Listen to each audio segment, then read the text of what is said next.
In this video, we'll explore the world's fastest improving new solar technology and provide an exclusive peek inside the lab of a team working on this breakthrough material. Right now, while you're watching this video, a giant fusion reactor 93 million miles away is irradiating the Earth with about as much energy as all of human civilization uses in a year. So why aren't we harnessing this abundant, renewable energy source to meet all of humanity's energy needs? It's not an issue of physical impossibility. If you wanted to power the entire US with solar panels, it would take a fairly small corner of Nevada or Texas or Utah. You only need about 100 miles by 100 miles of solar panels to power the entire United States. Currently, only 2% of global electricity comes from solar power, and 90% of that comes from crystalline silicon-based solar panels, the dominant material technology. While abundant, silicon has downsides related to efficiency, manufacturing complexity, and pollution that prevent it from being an absolute no-brainer.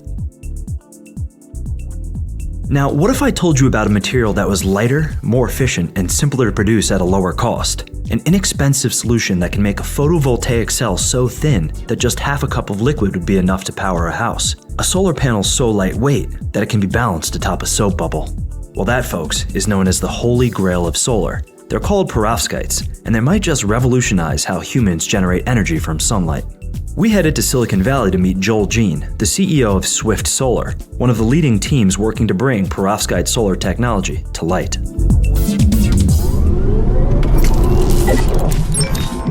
It's a new kind of thin film technology, so you've probably heard of that for a long time. Different kinds of thin films have come and gone over the years. What we do here is a new kind of material. It's called perovskites, new semiconductor material that absorbs light really effectively, also transports charge. So it just turns out to be very efficient material for solar cells. Solar cell technologies can be classified into two categories: wafer-based or thin film cells. Wafer-based cells are fabricated on semiconducting wafers and are usually protected by a material like glass. These are the crystalline silicon cells you'll typically find on bulky roof-mounted solar panels. Thin film cells are made by depositing thin layers of semiconducting films onto a glass, plastic, or metal substrate and use 10 to 1,000 times less material than crystalline silicon cells. These thin film cells are light and flexible but have lower average efficiencies. You can make thin film cells from amorphous silicon or more complex materials like cadmium telluride, but scientists have been on the hunt for better thin film solar technologies that can see more widespread use. These materials are known as emerging thin films. Currently, perovskites are the leading contender. What could you do with a solar panel with 100 times the power-to-weight performance of conventional silicon panels? A solar material so abundant, it could be painted on skyscrapers. Flexible, lightweight, highly efficient cells could open up a wide range of applications where traditional silicon cells are too heavy and rigid. But before we cover your Tesla Model S Plaid in perovskite solar, what exactly is this revolutionary crystal? The perovskite crystal structure was first discovered as the naturally occurring mineral calcium titanium oxide, but the perovskites used in solar cells don't need to be mined from the Earth. A perovskite is any material with a crystal structure following the formula ABX3, where A and B are two positively charged ions, often of different sizes, and X is a negatively charged ion. Scientists realized that they could create a diverse range of man-made perovskite crystals following this same arrangement that have very useful properties. So we use basic metal halide salts, so things like lead iodide or some organic salts as well, and we combine them to make these inorganic, organic hybrid perovskites. So if you can form them in solution, you can form them in vacuum, out of vapor phase, and they condense into forming these perovskite crystals. And the thin films, they're like multi-crystalline, which means that there's a bunch of little crystal domains. They turn out just to be really good semiconductors. So just how efficient are perovskite solar cells? The most efficient modern silicon solar panels you'd find on a home only work best at around 20% efficiency. But the theoretical conversion efficiency of single-junction solar technologies is about 33%, called the Shockley-Quasar limit. That's the fundamental limit for a single solar cell, single material-based solar cell. Perovskites are the exact same thing. Silicon, perovskites, cadmium telluride, CIGS, all of these technologies have the same limit. But perovskite solar cells can be made in a form factor that's capable of much higher efficiency limits, pushing the boundaries of possibility for solar power. To understand why perovskites hold an advantage over traditional silicon solar cells, let's first do a basic refresh of how photovoltaic cells convert sunlight to electricity. The top and bottom parts of a solar cell contain semiconductor materials with different electrical properties. In a traditional silicon cell, for example, silicon is used for both layers, but each layer is modified or doped with tiny amounts of different elements to create different electrical charges. The portion that contains a higher concentration of free negatively charged electrons is called the N-type region, and the side that contains more positively charged holes, or missing electrons, is known as the P-type region. The boundary between these two layers is known as the p-n junction. When an N-type and P-type material are put in contact, free electrons from the N-type material and free holes from the P-type material move across the boundary and cancel each other out. The electrons fill in the holes. This uncovers the fixed positive and negative charges of the dopant ions, which creates a built-in electric field that stops more electrons and holes from moving across the boundary. This electric field corresponds to a built-in voltage and acts like a one-way valve for charge carriers. The fundamental unit of light is the photon, which represents the smallest packet of electromagnetic radiation of a given wavelength. When a photon from sunlight hits a solar cell and gets absorbed, it creates an extra free electron and hole, which are separated by the electric field and pulled to opposite sides of the cell. This creates a photocurrent. If electrodes are attached to both sides of the cell, forming an electrical circuit, an electric current will flow as long as the sun is shining. The magic of perovskite crystals lies in their customizability. Single-junction solar cells can only absorb a portion of the solar spectrum depending on what semiconductor material they use. The lowest energy of light that can be absorbed in a semiconductor is called its band gap. A semiconductor will not absorb photons of energy less than the band gap, and the useful energy that can be extracted from a photon is no more than the band gap energy. This means much of the energy in sunlight goes to waste when it hits a single-junction solar cell. But because the band gap of perovskites can be easily changed, you can stack perovskite layers on top of each other that are chemically tuned to absorb different parts of the solar spectrum. This results in a solar cell with multiple p-n junctions that can produce electricity from a broader range of light wavelengths or extract more energy from each photon, improving the cell's efficiency. So when you stack two solar cells on top of each other, that's called a tandem or a multi-junction solar cell. And when you do that, that actually pushes that efficiency limit up from 30% to over 40, about 45 or 46%. Theoretically, an infinite number of junctions would have a limiting efficiency of 86.8% under highly concentrated sunlight. And it goes higher with more layers, but it also becomes more expensive and you get diminishing returns. So generally we talk about doing two layers or making a tandem. And that's kind of the real selling point of perovskites. So perovskite tandems convert more of the sun's energy into electricity rather than wasting it as excess heat. What are the exact efficiency percentages we're talking about here?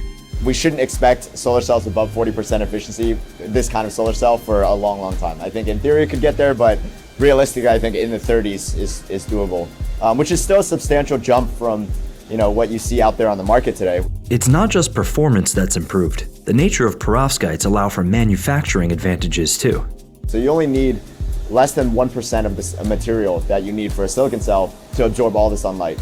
So in theory, you can save money. You can basically make this stuff a lot cheaper. The cool thing about the perovskites is that they turn out, even though it's made of this kind of not perfect material, you can actually make a very, very efficient solar cell. It's formed at low temperatures. Silicon usually you have to crystallize at something like 1400 degrees Celsius. With perovskites, you can form it at less than 100 degrees Celsius. So that means that you can actually use smaller equipment. You can kind of use more standard chemical processes, and you can form these solar cells on things like plastics. So things that would melt under high temperatures, you can actually use to make solar cells on. So you can make something really lightweight and flexible as well. Perovskite thin films can be made by synthesizing a solar ink of sorts and gently heating it until the perovskites crystallize, just like salt crystals emerging from evaporating seawater. Now let's go deeper into the lab to take a rare and exclusive sneak peek behind the scenes to see how perovskite solar cells are made. Yeah, so this guy is called a thermal evaporator. So it's one of many kinds of deposition tools that we use to put down thin films. So when you look at a perovskite solar cell, it's like any other thin film device, like an organic LED or a cadmium telluride solar cell. It's got a lot of thin film semiconductor layers. And one of the ways you deposit some of those layers is using techniques like thermal evaporation, where you heat up a source material, or maybe it's silver, or maybe it's a precursor for one of your semiconductors. And you melt it, you evaporate it, and then you have a cold surface that you condense on. And that cold surface is actually just at room temperature. It's a plastic sheet or a glass sheet, or even a silicon wafer that you're trying to deposit a film on. The substrate sits at the very top of the chamber. It's under high vacuum, and you, again, evaporate this material, and it condenses and forms this uniform thin film. And you do that many, many times with different kinds of techniques, and that gets you your solar cell. You can also make perovskite cells with spin coating, screen printing, electrode deposition, or even printing the material on a sheet just like an inkjet printer. Here's the end result, a small rectangular perovskite solar cell. So this is the side that's facing the sun, Correct. and this is the back of the cell. Yeah. The side facing the sun is actually you're looking through the glass, and on the other side of that glass there's a perovskite layer kind of sandwiched between the contacts. So the contacts are what pull the charge out of the perovskite. So there's a transparent conductor on that, on the side closest to us. Then there's the perovskite, and then on the other side, if you look at it from the back side, there's these silver electrodes. And it can be any different kinds of metals, but that side doesn't have to be transparent because you actually want the light to reflect back into the semiconductor, not go through. These solar cells are just lab samples designed to test different perovskite formulas. And you can see that these different pads, each of these squares is a solar cell. So we have 6 different solar cells on one substrate for R&D purposes, for testing. Swift Solar is trying to create a perovskite solar cell with a perfect mix of longevity and efficiency ready for commercialization. So how do you test the cells if it's a cloudy day? The sun can be quite unreliable, even in California. We actually use this machine right here. So this is it's called a solar simulator. So it's actually just a fake sun. It's an LED array that basically has all the colors basically. It has a lot of different colors of LEDs, something like 20 different LED colors in an array with optics to make it really uniform. So the idea is here we don't want to have to take our solar cells outdoors and test. If it's raining, we can't test our cells. What are these here? Are these the circuit boards at the solar panel that measure the voltage when the solar panel sits on top of them? Yeah, it measures the voltage and current. So this is, you can kind of see this, it's the same shape and it's got a bunch of pads on there. And each of those are basically leads to pull out current or measure, to measure voltage, or apply voltage. So you can see we can do 20 of these at once. And it basically automatically moves around to test the cells, each of them individually. Perovskites have improved greatly since scientists first began testing them, and are now beginning to surpass mono and polycrystalline silicon cells in conversion efficiency. As perovskites start coming into commercial usage, where are we most likely to see them first? All the traditional solar applications on your rooftop, out in the field somewhere in the desert, on commercial rooftops, on residential rooftops, those are all fair game down the line. Perovskites aren't ready for that kind of prime time yet. Stability is still a challenge, getting them to last for 25 years. No one can say that yet confidently. We don't have the field data to prove that. So there's a lot of engineering work and science to be done to get to that point. But there's a lot of applications where you don't need 25-year life, right? Like a car maybe only needs 10 or 15 years. There's things like high altitude drones, right? Which are going to be fully powered by solar. They're flying in the stratosphere at 65,000 feet, beaming down internet. So that kind of thing needs very, very lightweight solar. It needs very efficient solar. It doesn't need a 25-year life. You maybe only need a couple years, 5 years. So that kind of thing you can imagine being powered by perovskites very soon. Same with solar wristwatches or small IoT, Internet of Things devices. There's a lot of these kind of mobile applications where you could imagine perovskites kind of coming into the market and then eventually improving towards the rooftop, towards the utility scale applications. So what exactly are the challenges that are preventing perovskites from dominating the solar energy landscape and changing everything? We've spent a lot of time in this lab actually working on the challenges of developing this technology to a point where it's ready for production and for scale up. There's things like stability, which is probably the core problem for perovskites, is how do you make these cells last effectively for years in the field under high temperatures? Car roof might get up to 80 degrees Celsius, right, or more on a hot day. So you need to be able to survive those temperatures for years at a time. And I think we do a lot of tests and iteration on the materials, on the device stack, the stack of materials we use, on the design of the device itself, on the packaging, to make sure that we can survive those kind of temperatures, high humidities, the different kind of environments you face outdoors. The relative fragility of the perovskite material requires protection to shield this semiconductor layer from environmental stresses and degradation. The international standards for terrestrial solar panels require harsh testing that simulates 25 years of being outside. In these tests, panels are heated up and even battered with simulated hailstones. The problem with perovskites is that they're still relatively new. We can subject them to these harsh simulated tests that give us a pretty good idea of their longevity, but we just don't have the real-world data yet, like we do for silicon panels, which have been in use for decades now.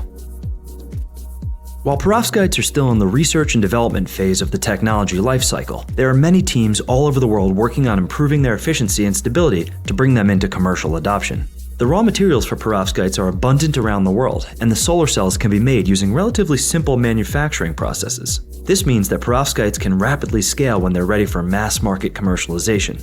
It's estimated that perovskite panels could cost up to 15 times less per watt than modern commercial silicon solar panels. In addition, engineered perovskite materials absorb all parts of the solar spectrum efficiently to produce the highest possible power output, and ultra-thin films open the door to new product formats with unprecedented power-to-weight ratios and high flexibility. A future with cheap, abundant solar power could open the door for a variety of use cases where current photovoltaic technology does not yet make sense. How about these electric yachts I filmed for previous Electric Future videos? Their range could be radically improved with higher efficiency, lightweight, integrated perovskite solar panels. We could see integrated solar panels on trucks, buses, and cars, and any other applications where sunlight is not yet considered energy dense enough to provide meaningful power. Imagine buildings covered in transparent photovoltaic glass windows that generate electricity. It's difficult to predict the future of solar. While perovskites are promising, serious researchers avoid playing favorites. Instead, they view all technologies objectively, based on increased efficiency, reduced materials usage, reduced manufacturing complexity, and cost. Solar photovoltaics are the fastest growing energy technology in the world today, and a leading candidate for terawatt-scale carbon-free electricity generation in our lifetime. If you'd like to better understand some of the concepts we presented in this video, it's important to first learn the fundamentals of solar energy. Brilliant does a great job of taking complicated science and breaking it down into bite-sized pieces with fun and challenging interactive explorations. Master concepts, grasp the fundamental principles, and develop your intuition so you can truly understand these breakthrough technologies. I've taken Brilliant courses on electricity and magnetism and solar energy, and was impressed with how well they structure their lessons with clever analogies, examples, and quizzes to test your knowledge. Brilliant offers a wide range of other content and topics from mathematical fundamentals to quantitative finance, from scientific thinking to special relativity, from programming with Python to machine learning. Go to brilliant.org/electricfuture and sign up for free. And also, the first 200 people to go to that link will get 20% off the annual premium subscription. We showcase cutting-edge sustainable technology. If you enjoyed this video, please give it a like and subscribe to our channel. You may be interested in watching one of these videos next. Thanks for watching, and let the volts be with you.